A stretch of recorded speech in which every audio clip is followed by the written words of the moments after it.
ورحمۃ اللہ وبرکاتہ۔ خبروں کے پہلے نشریے کے ساتھ میں ہوں مہاوش خان۔ پہلے پیش خدمت ہیں اس وقت کی اہم سرخیاں۔ ریاست قطر نے ڈنمارک کے دارالحکومت کوپن ہیگن میں قرآن شریف کے نسخے کو جلانے کے واقعے کی شدید الفاظ میں مذمت کی ہے اور زور دے کے کہا ہے کہ یہ گھناؤنا واقعہ دنیا کے 2 ارب مسلمانوں کے جذبات کو مشتعل کرنے والا ہے۔ قطری ہلال احمر رواں سال کے دوران شام، یمن، غزہ پٹی، نیجر، افغانستان اور بنگلہ دیش میں بے گھر افراد کو سر کی چھت فراہم کرنے کے لیے 9 پروجیکٹس چلا رہا ہے۔ ان منصوبوں پر تقریباً 21 ملین ریال کی لاگت آئے گی۔ امریکی صدر جو بائیڈن کی جانب سے جاری کردہ ایک بیان میں روانڈا کے اپوزیشن لیڈر جناب پول روساباگینا کی رہائی اور ان کی امریکہ واپسی کو آسان بنانے پر قطر کی حکومت کا شکریہ ادا کیا گیا ہے۔ اور جنوبی افریقہ کے دورے پہ آئی ہوئی ویسٹ انڈیز کی کرکٹ ٹیم نے پہلے T20 مقابلے میں میزبان ٹیم کو 3 وکٹوں سے شکست دے دی ہے۔ یہ تھی اہم خبروں کی سرخیاں اور اب پیش خدمت ہے اردو ریڈیو FM 107 سے آج کا پہلا مفصل نشریہ۔ بسم اللہ الرحمن الرحیم۔ ریاست قطر نے ڈنمارک کے دارالحکومت کوپن ہیگن میں قرآن شریف کے نسخے کو جلانے کے واقعے کی شدید الفاظ میں مذمت کی ہے اور زور دے کے کہا ہے کہ گھناؤنا واقعہ ایک اشتعال انگیز عمل ہے جو دنیا کے 2 ارب سے زیادہ مسلمانوں کے جذبات کو بھڑکانے والا ہے۔ ایک بیان میں وزارت خارجہ نے خبردار کیا ہے کہ آزادی رائے کے نام پر قرآن شریف کا نسخہ جلانے کی اجازت دینے سے نفرت اور تشدد کو ہوا ملتی ہے، پرامن بقائے باہمی کی قدروں کو نقصان پہنچتا ہے اور اس طرح کے واقعات سے بدترین ڈبل اسٹینڈرڈ پالیسی کا انکشاف ہوتا ہے۔ وزارتی بیان میں زور دے کے دہرایا گیا ہے کہ قطر کسی عقیدے، نسل یا مذہب کی بنیاد پر مبنی ہر طرح کے نفرت انگیز بیانیے اور سیاسی اختلافات میں مقدس اشیاء کو گھسیٹنے کے عمل کو یکسر مسترد کرتا ہے۔ بیان میں خبردار کیا گیا ہے کہ اسلام کے خلاف نفرت انگیز کیمپین اور اسلاموفوبیا پہ مبنی نیریٹو میں خطرناک حد تک اضافہ ہو گیا ہے اور دنیا بھر میں مسلمانوں کو نشانہ بنانے کے لیے منظم دعوت دی جا رہی ہے۔ اس ضمن میں وزارت نے عالمی برادری سے ایک بار پھر اپیل کی ہے کہ وہ نفرت، امتیازی سلوک، اشتعال انگیزی اور تشدد کو روکنے کے حوالے سے اپنی ذمہ داریاں پوری کرے۔ وزارت خارجہ نے اپنے بیان میں بات چیت اور افہام و تفہیم یعنی ایک دوسرے کو سمجھنے کے اصولوں کی اہمیت کو اجاگر کیا۔ بیان میں 2 ٹوک الفاظ میں واضح کیا گیا کہ قطر رواداری اور مل جل کر رہنے کی قدروں کی مکمل حمایت کرتا ہے اور بات چیت اور مفاہمت کے ذریعے عالمی امن و سلامتی کے اصولوں کو مضبوط کرنا چاہتا ہے۔ وزارت ماحولیات اور ماحولیاتی تبدیلی نے کل رات 8:30 بجے سے لے کر 9:30 بجے تک وزارت کی مرکزی عمارت العدید ٹاور اور وزارت کے تابع تمام عمارتوں کی لائٹیں بجھا کر ارتھ آور منایا۔ زمین کے تحفظ کے متعلق آگاہی کو عام کرنے کے لیے ارتھ آور ہر سال مارچ کے آخری سنیچر کو منایا جاتا ہے تاکہ افراد اور اداروں کو بجلی کے درست استعمال اور ماحولیات کی حفاظت پر ابھارا جائے اور اس کی اہمیت کو عام کیا جائے۔ وزارت ماحولیات اور ماحولیاتی تبدیلی ارتھ آور کو اپنی ذمہ داریوں اور اس سیارے کی حفاظت میں اپنے کردار کی اہمیت کو مد نظر رکھتے ہوئے مناتی ہے۔ 1 گھنٹے تک لائٹس کو آف رکھنے کا مقصد یہ بھی ہے کہ مقامی سوسائٹی کی حوصلہ افزائی کی جائے کہ وہ منفی اثرات والے توانائی کے وسائل کے بجائے سسٹینیبلٹی کو اپنائیں اور کاربن کے اخراج کو کم کریں۔ قطری ہلال احمر رواں سال کے دوران شام، یمن، غزہ پٹی، نیجر، افغانستان اور بنگلہ دیش میں بے گھر افراد کو سر کی چھت فراہم کرنے کے لیے 9 پروجیکٹ چلا رہا ہے۔ ان منصوبوں میں تقریباً 21 ملین ریال کی لاگت آئے گی اور یہ رقم رمضان کیمپین سے پوری کی جائے گی۔ ان منصوبوں کے تحت شام کے شمالی علاقے میں زلزلہ متاثرین کے لیے ایک ماڈل رہائشی کالونی بنائی جائے گی جس میں 300 گھر، ایک مسجد، ایک اسکول اور ایک ہیلتھ سینٹر کے علاوہ دیگر ضروری سہولیات تعمیر کی جائیں گی۔ اس کے علاوہ شمالی شام کے دیہاتوں میں 4 یتیم خانے بھی چلائے جائیں گے۔ قطری ہلال احمر نے بتایا ہے کہ اس رفاہی منصوبے کے تحت یمن میں نادار خاندانوں کے لیے 25 رہائشی یونٹ تعمیر کیے جائیں گے اور دربدر ہونے والے خاندانوں کے درمیان سر چھپانے کے لیے ضروری اشیاء پر مشتمل 5440 سیٹ تقسیم کیے جائیں گے۔ اسی طرح نجر میں قریب خاندانوں کے لیے 25 گھروں پر مشتمل ایک کالونی بنائی جائے گی، جبکہ بنگلہ دیش کے کوکس بازار نامی علاقے میں پناہ گزینوں اور مقامی لوگوں کے لیے 20 مساجد تعمیر کی جائیں گی جہاں وہ نماز ادا کر سکیں گے۔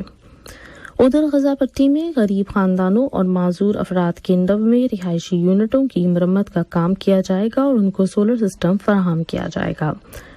قطری ہلال احمر نے بتایا کہ افغانستان میں ان کا نمائندہ دفتر ضرورت مند افغان خاندانوں کے درمیان سر چھپانے کے لیے ضروری چیزوں پر مشتمل 1500 سیٹ تقسیم کرے گا۔ یاد رہے کہ گزشتہ سال 2022 کے دوران قطری ہلال احمر نے 17 ملکوں میں 63 ملین ریال سے زیادہ کے اسی طرح کے منصوبے مکمل کیے تھے، جن سے 3,43,000 سے زیادہ افراد کو فائدہ پہنچا تھا۔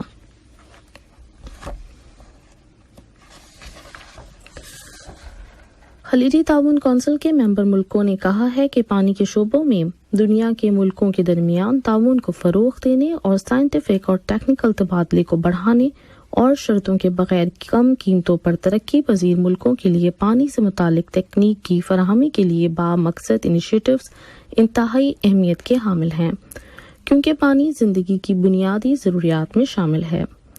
ان خیالات کا اظہار خلیجی ملکوں کی نمائندگی کرتے ہوئے اقوام متحدہ میں عمان کے مستقل مندوب سفیر ڈاکٹر محمد بن عوض الحسان نے دنیا میں پانی کا مستقبل کے عنوان سے نیو یارک میں منعقدہ اقوام متحدہ کی عالمی کانفرنس میں کیا۔ خلیجی ملکوں کے بیان میں کہا گیا ہے کہ اگرچہ خلیجی ممالک کو مشکل ماحولیاتی حالات کا سامنا ہے اور یہ علاقہ دنیا کی خوش ترین علاقوں میں سے ایک ہے، لیکن ان ملکوں نے موجودہ اور آئندہ نسلوں کے لیے پائیدار انداز میں پانی کی فراہمی کے لیے جو کارنامے انجام دیے ہیں وہ قابل فخر ہیں، اور اس بات کی دلیل بھی کہ خلیجی حکومتیں اپنے شہریوں کے لیے باوقار زندگی کی بنیادی ضروریات کی فراہمی کو کس قدر اہم سمجھتی ہیں۔ عمان کے مندوب نے کہا کہ کھارے پانی کو میٹھا بنانے اور اس کو پینے اور زرعی کاموں میں استعمال کے قابل بنانے والے دنیا کے 40% پلانٹس خلیجی تعاون کونسل کے ممبر ملکوں میں ہیں، اور یہ اس بات کا ثبوت ہے کہ تمام شہریوں تک پینے کا پانی پہنچانے کے حوالے سے یہ ممالک 100% اہداف حاصل کر چکے ہیں۔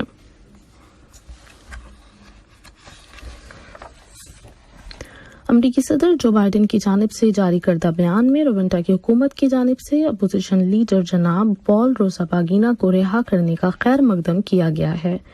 امریکی صدر نے ان کی رہائی اور امریکہ واپسی کو آسان بنانے پر قطر کی حکومت کا شکریہ ادا کیا۔ وائٹ ہاؤس نے صدر جو بائیڈن کا بیان جاری کیا جس میں کہا گیا ہے کہ میں روانڈا کی حکومت کا شکریہ ادا کرتا ہوں اور مسٹر پول کی رہائی اور امریکہ واپسی کو آسان بنانے پر حکومت قطر کا شکریہ ادا کرتا ہوں۔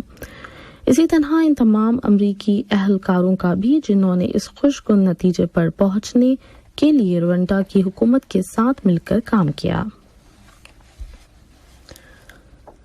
قابض اسرائیل کے بحری جہازوں نے غزہ شہر کے شمال مغرب میں واقع سودانیہ نامی علاقے کے سمندر میں فلسطینی ماہی گیروں کی کشتیوں پر گولیاں چلائیں اور پانی کی تیز بوچھاروں کا استعمال کیا۔ فلسطین کی نیوز ایجنسی وفا نے کہا کہ قابض بحری جنگی جہازوں نے سودانیہ علاقے سے 3 میل سمندر کے اندر فلسطینی شکاریوں کی کشتیوں کو نشانہ بنایا اور 2 کشتیوں کو گھیر کر ان پر پانی کی بوچھاریں کھول دیں۔ نیوز ایجنسی کے مطابق قابض بحریہ نے ماہی گیروں کی دیگر کشتیاں ڈبونے کی بھی کوشش کی۔ ادھر نابلس کے جنوب میں واقع ہوارا نامی قصبے میں قابض فوجیوں کی جارحیت میں ایک فلسطینی شہری زخمی ہو گیا۔ ایک دیگر واقعے میں مسلح شدت پسند یہودی آباد کار مقبوضہ مغربی کنارے کے شہر الخلیل کے پرانے شہر میں داخل ہو گئے اور اشتعال انگیز انداز میں شہر کی گلیوں اور سڑکوں پر مارچ کیا اور نسلی امتیاز پر مبنی نعرے لگائے۔ قابض فوج انتہا پسندوں کی حفاظت کے لیے بڑی تعداد میں موجود تھی اور اس نے متعدد رستوں کو بند کر کے رکاوٹیں کھڑی کر دی تھیں۔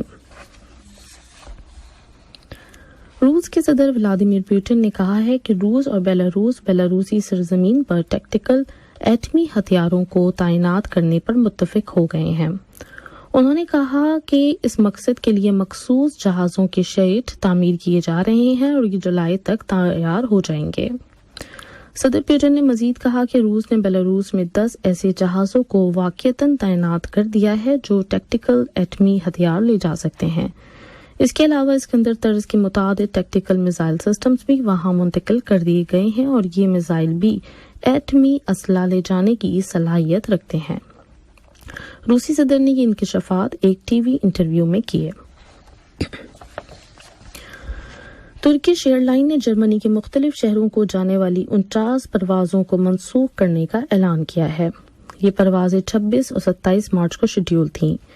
یہ فیصلہ جرمنی کے ہوائی اڈوں کے ورکرز کی ہڑتال کے پیش نظر کیا گیا ہے۔ یہ ورکرز تنخواہوں میں اضافے کا مطالبہ کر رہے ہیں۔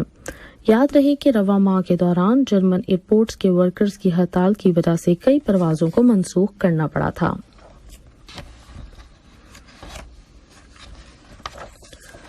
امریکہ کی ریاست میسیسپی میں ہنگامی حالت کے ادارے نے اعلان کیا ہے کہ ریاست میں آنے والے تیز طوفان اور شدید آندھی میں مرنے والوں کی تعداد بڑھ کر کم از کم 23 ہو گئی ہے، جبکہ درجنوں دیگر زخمی ہیں۔ بیان کے مطابق طوفان سے 160 کلومیٹر طویل علاقہ متاثر ہوا ہے اور 4 افراد تاحال لاپتہ ہیں۔ قابل ذکر رہے کہ رواں ماہ کے دوران امریکہ کی جنوبی ریاستوں میں شدید برفانی آندھیاں چلی تھیں، جن میں کم از کم 12 افراد جاں بحق اور کئی گھر تباہ ہو گئے تھے اور علاقے میں بجلی کی سپلائی منقطع ہو گئی تھی۔ اور اب کچھ خبریں کھیل کی دنیا سے۔ پاکستان کرکٹ ٹیم کے کپتان اور انٹرنیشنل کرکٹ میں کئی ریکارڈز اپنے نام کرنے والے بلہ باز بابر اعظم کو کھیل کے میدان میں نمایاں کارکردگی دکھانے پر حکومت پاکستان نے ستارہ امتیاز سے نوازا ہے۔ وہ یہ اعزاز حاصل کرنے والے پاکستان کے سب سے کم عمر کرکٹر بن گئے ہیں۔ بابر اعظم کو اس سے قبل انٹرنیشنل کرکٹ کونسل متعدد ایوارڈ سے نواز چکی ہے، جس میں sir Garfield Sobers cricket of the year اور I C C one day player of the year کے ساتھ ساتھ آئی سی سی کی ون ڈے ٹیم کی کپتانی کا اعزاز بھی شامل ہے۔ جنوبی افریقہ کے دورے پہ آئی ہوئی ویسٹ انڈیز کی کرکٹ ٹیم نے پہلے T20 مقابلے میں میزبان ٹیم کو 3 وکٹوں سے شکست دے دی۔ جنوبی افریقہ نے پہلی بلے بازی کرتے ہوئے مقررہ 11 اوورز میں 8 وکٹوں پر 131 رنز بنائے۔ جواباً مہمان ٹیم نے رومان پاول کی دھواں دھار بلے بازی کی بدولت آخری اوور کی تیسری بال پہ ٹارگٹ پار کر کے 7 وکٹوں سے میچ جیت لیا۔ انٹرنیشنل اولمپک کمیٹی نے اعلان کیا ہے کہ میکسیکو سن 2036 یا 2040 کے سمر اولمپک گیمز کی میزبانی میں دلچسپی رکھتا ہے۔ کمیٹی کے بیان میں کہا گیا کہ اس حوالے سے میکسیکو کے وزیر خارجہ اور میکسیکو کی اولمپک کمیٹی کے صدر نے انٹرنیشنل اولمپک کمیٹی کے صدر توماس باخ کو ایک مراسلہ پیش کیا ہے۔ کمیٹی نے بتایا کہ فی الحال وہ 10 ملکوں کے ساتھ سن 2036 کے گرمائی اولمپک کھیلوں کی میزبانی کے لیے مذاکرات کر رہی ہے۔ آج کا پہلا نشریہ ختم ہونے سے قبل اہم خبروں کا خلاصہ ایک مرتبہ پھر سن لیجیے۔ ریاست قطر نے ڈنمارک کے دارالحکومت کوپن ہیگن میں قرآن شریف کے نسخے کو جلانے کے واقعے کی شدید الفاظ میں مذمت کی ہے اور زور دے کے کہا ہے کہ ایک گھناؤنا واقعہ دنیا کے 2 ارب مسلمانوں کے جذبات کو مشتعل کرنے والا ہے۔ قطری ہلال احمر رواں سال کے دوران شام، یمن، غزہ پٹی، نیجر، افغانستان اور بنگلہ دیش میں بے گھر افراد کو سر کی چھت فراہم کرنے کے لیے 9 پروجیکٹس چلا رہا ہے۔ ان منصوبوں پر تقریباً 21 ملین ریال کی لاگت آئے گی۔ امریکی صدر جو بائیڈن کی جانب سے جاری کردہ ایک بیان میں روانڈا کے اپوزیشن لیڈر جناب پول راسوگاگینا کی رہائی اور ان کی امریکہ واپسی کو آسان بنانے پر قطر کی حکومت کا شکریہ ادا کیا گیا ہے۔ اور جنوبی افریقہ کی ٹیم پہ آئی ہوئی ویسٹ انڈیز کی کرکٹ ٹیم نے پہلے T20 مقابلے میں میزبان ٹیم کو 3 وکٹوں سے شکست دے دی ہے۔ اسی کے ساتھ اردو ریڈیو قطر FM 107 سے آج کا پہلا نشریہ اپنے اختتام کو پہنچا۔ News editor Ubaid Tahir, studio operator Dabar, Intikhab Alam و معاوش خان کو دیجیے اجازت۔ اللہ حافظ۔